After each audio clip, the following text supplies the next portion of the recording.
ফের এক মহিলাকে মারধরের ভিডিও ভাইরাল হয়েছে কালনা তৃণমূল নেতার বিরুদ্ধে অভিযোগ, যদিও এক্ষেত্রে সেই তৃণমূল নেতা তিনি গ্রেফতার হয়েছেন। জমির দখল নিয়ে এক মহিলাকে বেধড়ক মারধরের ছবি ভাইরাল। দেখুন, গোটা রাজ্য জুড়ে এইভাবে মহিলাদের উপর অত্যাচার বাড়ছে, সে কুচবিহার হোক বা কালনা হোক, তো নতুন কিছু নয়।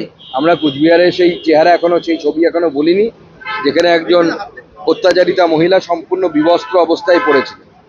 গোটা রাজ্য জুড়ে এটা হচ্ছে, জনগণ দেখছে সমস্ত কিছু। অ্যারেস্ট হচ্ছে, আবার কিছুদিন পর সে ছাড়া পেয়ে যাবে, আবার কাউকে না কাউকে পেটাবে। জামিন পেয়ে গেছে, বা আমি জানতামই না যে দেখুন ছাড়া পেয়ে গেছে। আমি ভবিষ্যৎবাণী করলাম ছাড়া পেয়ে যাবে, দেখুন ছাড়া পেয়ে গেল। এটাই তো সব প্রশাসন চলছে। এত বড় ক্রাইম করার পরে একটা লঘু ধারা দিয়ে ছেড়ে দেওয়া হলো তাকে। সব জায়গাতে তাই হচ্ছে, চোপড়ার ক্ষেত্রেও তাই হয়েছিল। 24শে জুলাই আপনি একটা টুইট করেছিলেন, এক্স হ্যান্ডেলে পোস্ট করেছিলেন, একটি বিশেষ বৈঠক, পাইলট কার ছাড়া রাজ্যের প্রধানের বৈঠক। আমি 24 তারিখে টুইট করেছিলাম, তারপরে মুখ্যমন্ত্রী মমতা বন্দ্যোপাধ্যায়, তার অফিস, তার পার্টি থেকে এখনো পর্যন্ত কিন্তু এটাকে ডিনাই করা হয়নি যে এরকম কোনো ঘটনা ঘটেনি। তার মানে আপনারা সহজেই বুঝতে পারছেন যে মুখ্যমন্ত্রী পাইলট ছাড়া কারো সাথে আইটিসি সোনার হোটেলে দেখা করতে গেছিলেন, কার সাথে দেখা করতে গেছিলেন মুখ্যমন্ত্রী বলতে পারবেন। আমরা তো খুব চিন্তায় আছি, আগামী দিনে বিভিন্ন ইউনিভার্সিটির ভিসিটিসি নিয়োগ হবে, আরো অনেক কিছু হবে। মাননীয় মুখ্যমন্ত্রী কার সাথে দেখা করতে গেলেন, পাইলট ছাড়া দেখা করতে গেলেন, অত্যন্ত চিন্তার বিষয়। এবং এটা তো পশ্চিমবঙ্গবাসী হিসেবে আমরা মুখ্যমন্ত্রীর সুরক্ষা নিয়েও খুব চিন্তিত, যে উনি পাইলট প্রোটেকশন ছাড়া যদি একজন মুখ্যমন্ত্রী মিটিং করতে যাচ্ছেন, জানি না কোন গোপনীয় মিটিং সেখানে।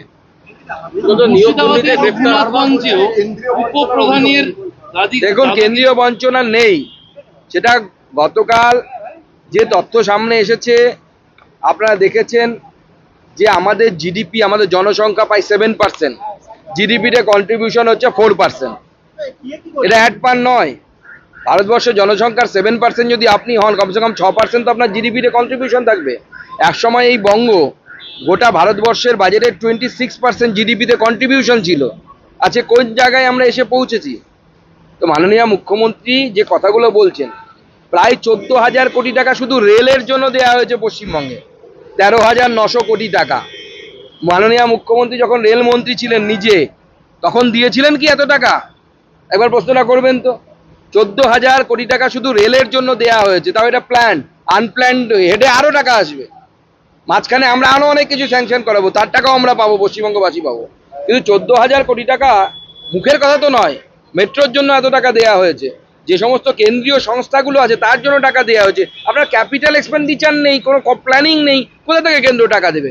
আপনি রাস্তা বানানোর কথা বলেন না, আপনি বড় শিল্প তালুক বানানোর কথা ভাবেন না, তো কোথা থেকে আপনি টাকা পাবেন? প্রধানমন্ত্রীর সঙ্গে দেখা করার পর থেকে আপনার দলের উত্তরবঙ্গের নেতারা তারা ফের একবার বঙ্গভঙ্গ নিয়ে সরব হতে লাগলেন। দক্ষিণবঙ্গের নেতারা তারা বললেন মানচিত্র অটুট রাখতে চাই, এবং সেই দিন দেখুন, আমার বক্তব্যের মধ্যে পরিষ্কার বলা আছে, আপনারা নিশ্চয়ই বাংলা চ্যানেলের লোক, সেখানে নিশ্চয়ই লক্ষ্য করেছেন, পশ্চিমবঙ্গের অংশ হিসেবে এটা আমি স্পেসিফিক্যালি উল্লেখ করেছিলাম। এবং এটাই বিজেপি স্ট্যান্ড। বিজেপি আমরা স্ট্যান্ড আগেও ক্লিয়ার করেছি।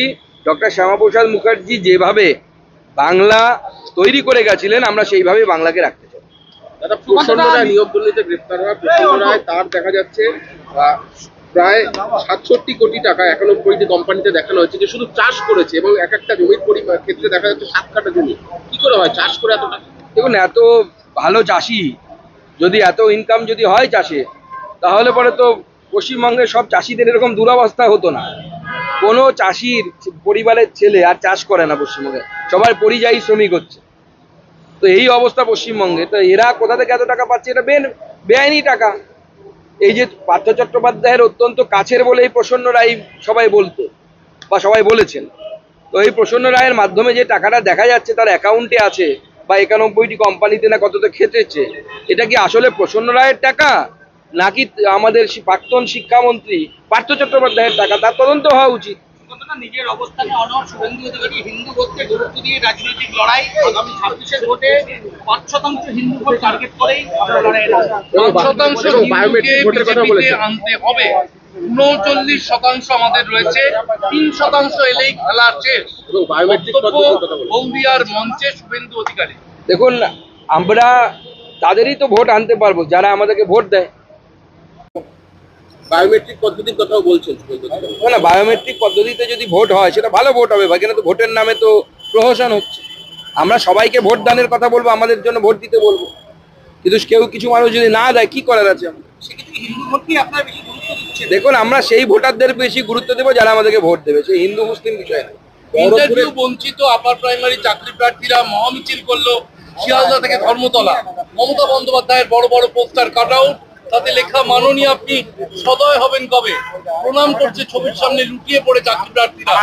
বলছে, দয়া দেখুন, করে এবার ছাড়া দিন। হামাগুড়ি দিয়ে প্রণাম করে কিচ্ছু হবে না, কারণ মুখ্যমন্ত্রী নিজের ভাইপো ছাড়া কাউকে দেখতে পান না। ওনারা মুখ্যমন্ত্রী নিজের ভাইপো নয়, মুখ্যমন্ত্রী এই নীতিতেই বিশ্বাস করেন, পরের ছেলে পরমানন্দ, আমি আর ভাইপো করবো আনন্দ। অতএব ওনাদের কোনো কিছু হওয়ার নেই। উত্তরবঙ্গের চাষের উপর হচ্ছে আলাদাভাবে কেন্দ্রীয় বরাদ্দ দাবি জানিয়েছে উত্তরবঙ্গে যে বরাদ্দ যে বরাদ্দ নেই চাষের ক্ষেত্রে।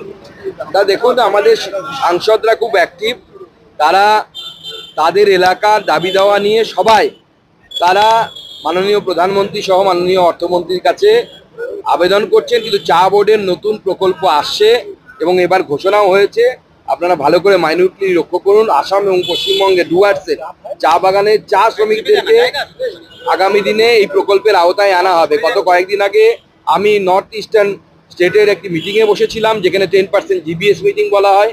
সেই জিবিএস মিটিংয়ে চা বোর্ডের যিনি প্রতিনিধি এসেছিলেন তিনি জানিয়েছেন যে এইবার চা শ্রমিকদের জন্য প্রকল্পের জন্য খাতে সেই খাতে স্যাংশন হয়েছে, টাকা স্যাংশন হয়েছে। এই মুহূর্তে আমি অ্যামাউন্টটা বলতে পারছি না, পরে আপনাদেরকে বলবো। সিকিমদার একটা বক্তব্য ভাইরাল হয়েছে, যেটাতে দলীয় নেতৃত্বকে তিনি বিচার করছেন। অনেকেই বলছেন অনেকে আছে সভাপতি বা অন্যান্য নেতৃত্বকে সম্মান করে না, সংঘবদ্ধ হতে হবে। বহরমপুরে বিজেপি বিধায়ক সমাজ মানে অশোক দিনদার একটা বলে দিন। দেখুন, প্রথম কথা হচ্ছে আমার নীতি, আমি আগেই বলেছি পার্টির নিয়ম নীতি হচ্ছে আপনার অসন্তোষ থাকতে পারে, আপনি আমার সাথে একমত নাও হতে পারেন, অন্য কারোর সাথেও দ্বিমত হতে পারেন, আপনার সমস্ত কিছু আপনি পার্টির মধ্যে বলুন, পার্টির মধ্যে বলার সিস্টেম আছে, ব্যবস্থা আছে, সেখানে বলুন। বহরমপুরে বিজেপি বিধায়ক বলছেন যে মালদা মুর্শিদাবাদ নয়, দুই দিনাজপুর নদিয়া জেলাকেও কেন্দ্র শাসনের আওতায় আনা উচিত। সুব্রত মৈত্র বলেছেন। দেখুন, আমার মনে হয় এই ধরনের কোনো, তাদের মাথায় যদি কোনো পরিকল্পনা থাকে সেই পরিকল্পনার চিঠি লিখে পার্টি সর্বোচ্চ স্তরে এবং মাননীয় প্রধানমন্ত্রীকে জানানো উচিত। এরকম প্রকাশ্যে মিডিয়াতে বলার কোনো প্রয়োজন নেই। উচ্চ মাধ্যমিক শিক্ষা সংসদের চেয়ারম্যান চিরঞ্জীব ভট্টাচার্য তিনি আজকে আশঙ্কা প্রকাশ করেছেন, বলছেন যদি নিয়োগ তদন্ত আগামী 1.5 বছরের মধ্যে শেষ না হয় বা কোর্টে নিয়োগ সংক্রান্ত মামলাগুলো শেষ না হয়, শিক্ষক নিয়োগ না করতে পারলে স্কুলগুলো কি করে চলবে? স্কুলগুলো তো ঢুকছে, স্কুলে তো শিক্ষক নেই, শিক্ষিকা নেই, নতুন রিক্রুটমেন্ট হচ্ছে না, মামলাতে সমস্ত কিছু আটকে আছে। এই অবস্থা যদি থাকে আগামী দিনে রাজ্যের শিক্ষা ব্যবস্থা ভেঙে পড়বে, বেসরকারি শিক্ষা ব্যবস্থা সবাই অংশগ্রহণ করবে। শেষ পর্যন্ত